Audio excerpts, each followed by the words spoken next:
In 1940, the world saw the impossible. France, one of the most powerful nations in Europe, collapsed in just 6 weeks. Without a long war, without a months-long siege, how could Hitler conquer France so quickly? After World War I, the French were fearful of another war. So they built the Maginot Line, a massive fortification along the German border. Concrete bunkers, anti-tank guns, underground railways. The world thought, there's no way Germany can break through this. The British supported it. The generals were convinced if Germany attacked, they could just defend, and the war would be won as before. But they forgot one thing. Hitler never fought the old way. Hitler knew the Allies were confident that the German attack would pass through Belgium just like in World War I. But a young German general, Erich von Manstein, had a crazy idea. Attack Belgium as bait. Meanwhile, the main force would pass through the Ardennes forest, a route considered impossible for tanks. The German generals refused, but Hitler said, "We will do what they cannot imagine." Blitzkrieg, lightning war, would once again be used. Fast, crushing, without giving the enemy time to think. May 10, 1940, 4 a.m.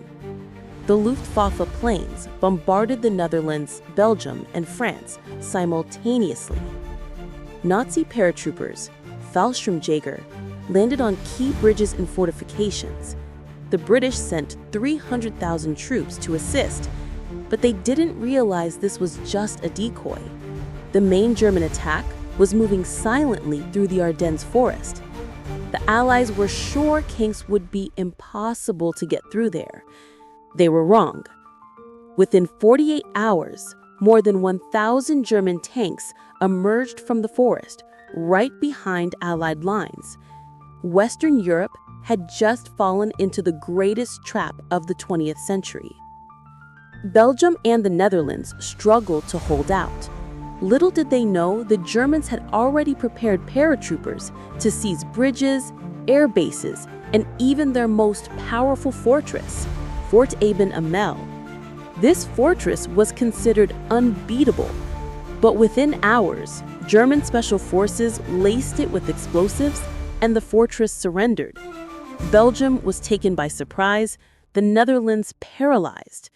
In less than a week, 2 countries had fallen. But that wasn't the ultimate victory. The great victory came by a route thought impossible. The Ardennes forest is no ordinary forest. It's a hilly, narrow, and overgrown area. The Allies said, "Tanks can't get through here." Hitler said, "Good. That's why they won't defend this place."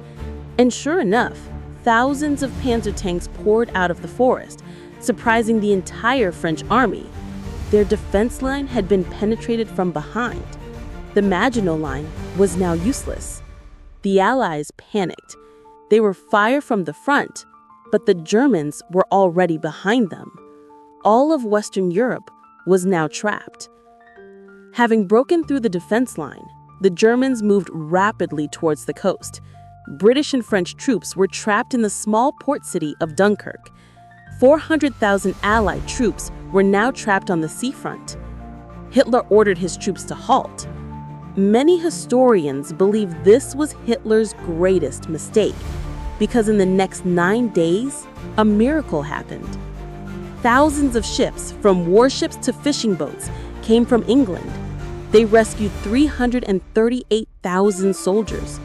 Winston Churchill called it the greatest evacuation in the history of mankind.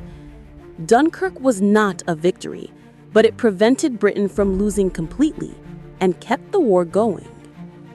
After Dunkirk, the French defenses collapsed completely. The panzer tanks continued to advance unopposed. On June 14, 1940, the German army entered Paris. There was no major battle, there was no major resistance. The city was left empty. The French government fled south.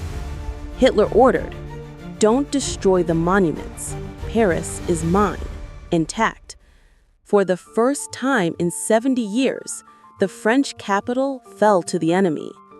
The whole world was silent. June 22, 1940. The French government signed the armistice. They were forced to sign it on the same train where Germany surrendered in 1918. Hitler sat in the same seat, but this time he was the victor. France was divided in two. The North fell under Nazi occupation. The South became a puppet government called Vichy. In 6 weeks, Hitler conquered the former European superpower. The world had just witnessed the most spectacular Blitzkrieg victory in history. Now, there was only one major enemy left in Western Europe: Britain. Hitler hoped for British surrender, but Winston Churchill replied with one sentence: "We will never surrender." The Nazis prepared for their next move, the Battle of Britain, the greatest air battle ever fought. For the first time, Germany would be counterattacked from the skies. The fall of France was proof that modern warfare wasn't just about numbers, but about speed, tactics, and the courage to take risks.